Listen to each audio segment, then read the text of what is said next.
I want to talk about where we are with Ukraine, do a sort of overview at the moment, because so much is being peddled on the media.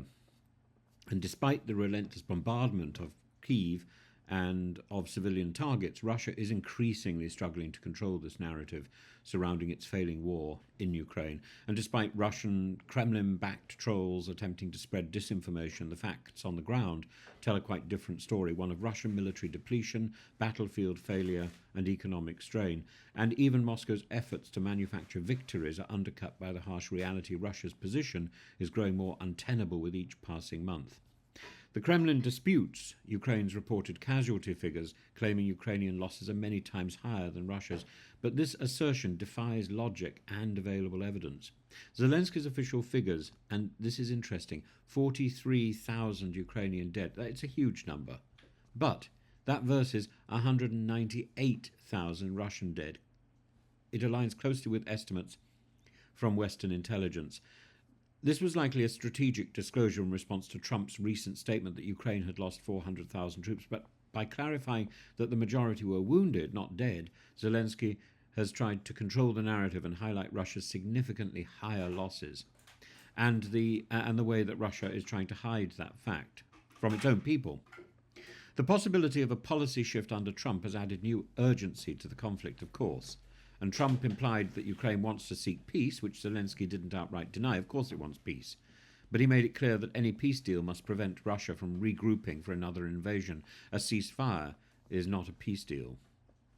Zelensky's concern is valid. A frozen conflict, like, for example, the conflict envisaged under the two Minsk agreements, without security guarantees, merely delays another Russian offensive. And Ukraine has put forward a 10-point peace plan demanding the return of occupied territories and measures to curb Russian nuclear blackmail. Russia, meanwhile, continues its war of attrition, hoping for Western fatigue and a diplomatic off-ramp that allows it to claim partial victory. Despite escalated missile attacks, Russia's actual battlefield performance has been catastrophic. 750,000 plus Russian casualties killed and wounded make this the most devastating war Moscow has fought since World War II. Russia's 4-to-1 death ratio disadvantage stems from reckless human wave attacks and poor leadership. Really poor leadership.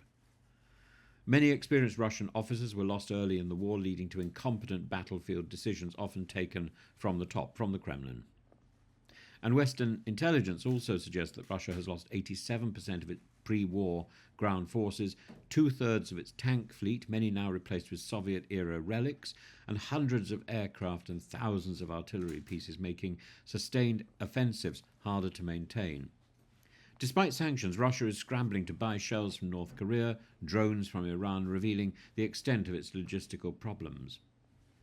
In November, Russia launched a 50,000-strong counter-offensive, including 10,000 North Korean troops, to retake Kursk, and it failed. Ukraine's defences anticipated Russian movements and prepared an intricate trap. Minefields, Javelin missiles, FPV drones, and artillery systematically wiped out Russian mechanized units. Russia was forced to advance on foot, exposing itself to devastating drone and artillery strikes. The result? A graveyard of Russian tanks and heavy equipment. Another example of Ukraine's battlefield intelligence was the January HIMARS ambush in Svedlakovo. Ukraine's feigned retreat, baiting Russian forces into a kill zone, was decisive. The HIMARS cluster munitions devastated advancing Russian troops, and the attack showcased Ukraine's superior coordination, proving it can outthink Russia's brute force tactics. The war isn't just draining Russian military, it's also crippling the economy. The ruble has collapsed. By November, the ruble had fallen to 114 per dollar, triggering panic in Russia, in Moscow. Inflation at 8.7%, interest rates at 21%, and widespread economic stagnation. The military spending now consumes 40% of Russia's budget, putting domestic stability at risk. And despite Kremlin propaganda boasting about economic resilience, reality shows a country struggling under the weight of prolonged war. You only have to try to buy butter. Ukraine's August 2024 invasion of Kursk sent shockwaves through Russia, even through Moscow. And despite the fact that Moscow recaptured 40% of lost land, it came at an unsustainable cost. Putin can only recruit 20,000 new troops per month, yet Russia has lost 45,720 troops in November alone. Forced conscription laws now bar Russian men from leaving the country once they receive their draft notice. North Korean reinforcements, 10,000 plus soldiers, signal Putin's desperation to maintain troop numbers. But to what end? The future of the war. Russia seems to be running out of options. There are manpower shortages. Russia is struggling to replace lost troops, while Ukraine continues with Western-backed training. There are dwindling stocks of equipment in Russia. Moscow is cannibalizing old Soviet reserves and relying on outdated Chinese supplies. The economic strain: if oil prices drop further below $55 per barrel for 6 months, Russia's financial reserves will be depleted.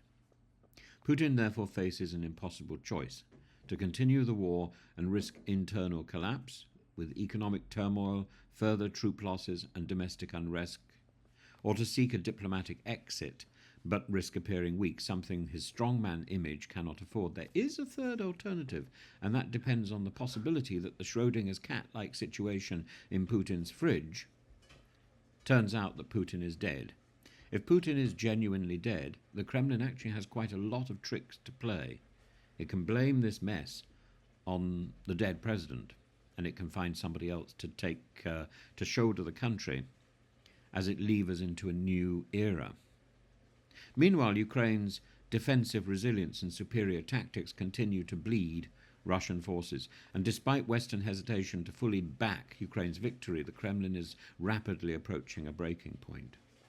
Putin wanted a quick contest. Instead, he's waging a war of attrition that Russia is struggling to sustain. His forces are being ground down on the battlefield, in the economy, in the court of global opinion. It's not decisive, and it could drag on for another 2-3 years at this rate. But there is no doubt Russia is losing. The question is not if Russia will lose, but when Putin, or whoever is in the Kremlin and controlling and pulling those strings, when Putin will acknowledge reality and seek an off-ramp, seek a solution, seek a form of peace that will allow Russia and Ukraine to coexist. It's not about a ceasefire. It's not about a Minsk agreement. It's about a peace.